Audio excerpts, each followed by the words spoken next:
It's personal between me and you, and I'm going to do you some serious harm, you big stiff idiot. The untouchable True School Sports Empire proudly presents something the boxing games are missing. Hey, what's going on? It's your boy BT, and I came here to talk some boxing with the thousands of True School Sports subscribers. All right, so I wanted to discuss this because I think this was really and truthfully probably, for me at least, because Parker Wilder wasn't a surprise to me. For me, I think this was the most surprising part of that Saudi card. And it was in the heavyweight fight between Arslanbek Makhmudov and Agit Kabayel. Now, full disclaimer, this might be the first time I've ever made a video about Agit Kabayel because that's how overlooked he's been.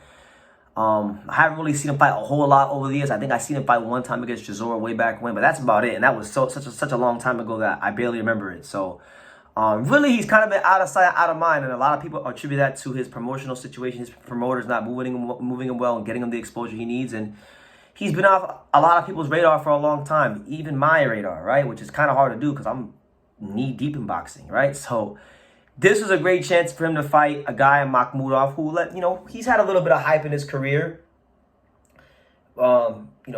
Pretty big knockout puncher for the most part, but the one time he fought a live body a couple years ago against Carlos Takam, he didn't look so hot against Carlos Takam. Takam had him buzzed and took him the distance.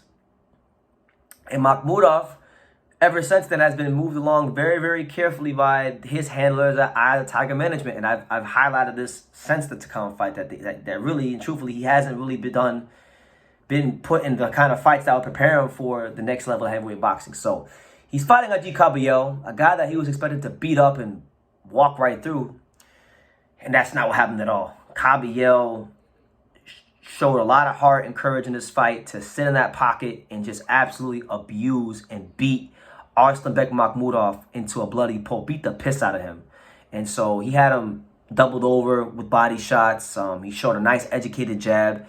And he, in a very vicious and calculated way, he has taken the O of Arslanbek Makhmudov. And I should have known that was going to happen because Makhmudov didn't walk out to the ring with his customary sirens. I used to like the fact that Makhmudov used to walk to the ring not with music but with sirens, and now he's walking out with dance music. No, man, you gotta stick with what got you to this undefeated record. Walk out with the sirens, makes you look more intimidating. But nonetheless, hopefully he comes back better and whatnot. Makhmudov's like 33 or 34, so not a whole lot of time for him left in his career.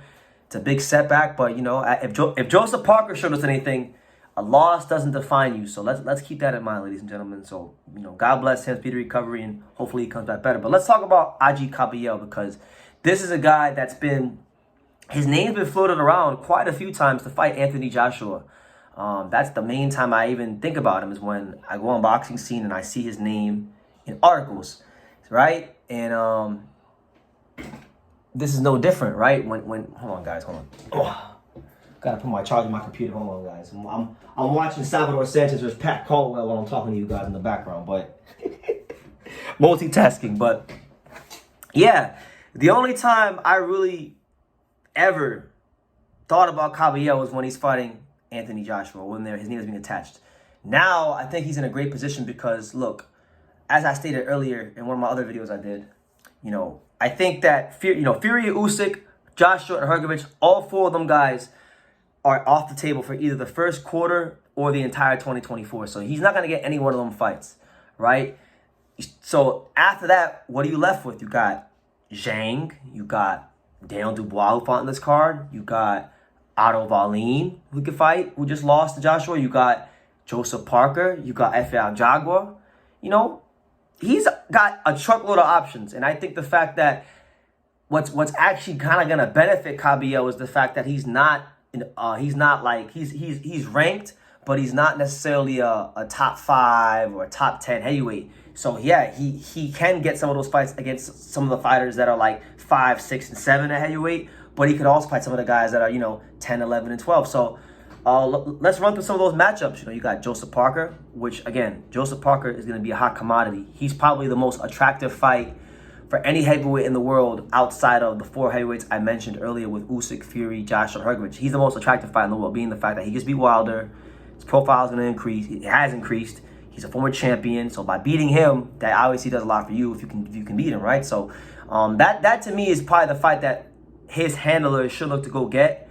If they can't get that fight, then I think a great fight would be him and Daniel Dubois.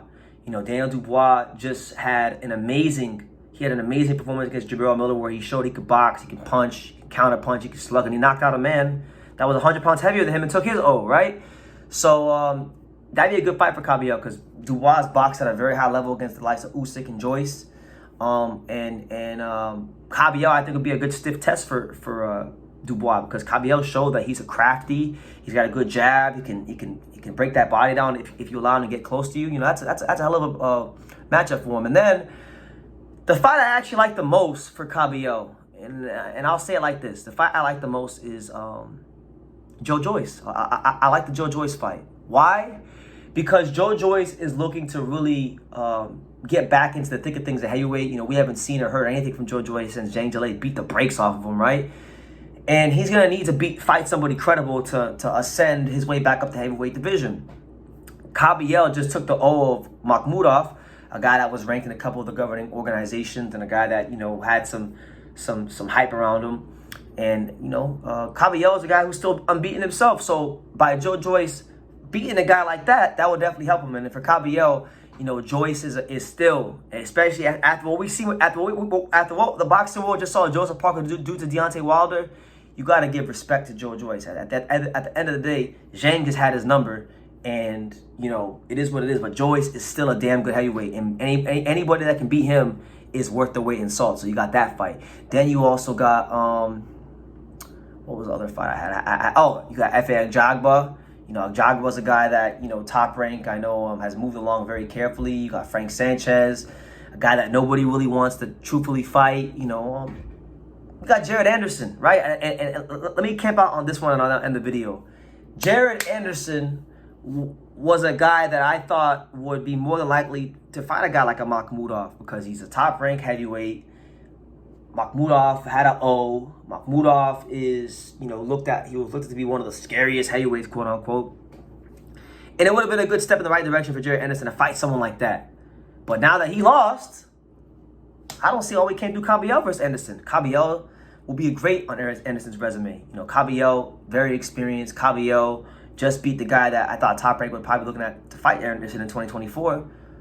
I wouldn't be surprised if the fine folks at Top Rank, you know, the staff, Brad Goodman, Bruce Chamberlain, if they're already on the phone to make that fight. So, the way I see it, you know, Kabayel, after many years in the dark and really not being on people's radar, the heavyweight division is his oyster. Aside from the Furies, the Usyks, the Joshuas, and the Hrgoviches and people like that, everything else outside of that is fair game. He's got the world as his oyster right now. And I think he gets a big fight in 2024, makes good money, and gets a chance to even show what he could do more at the higher levels of heavyweight boxing. So good for him, man. Good for him.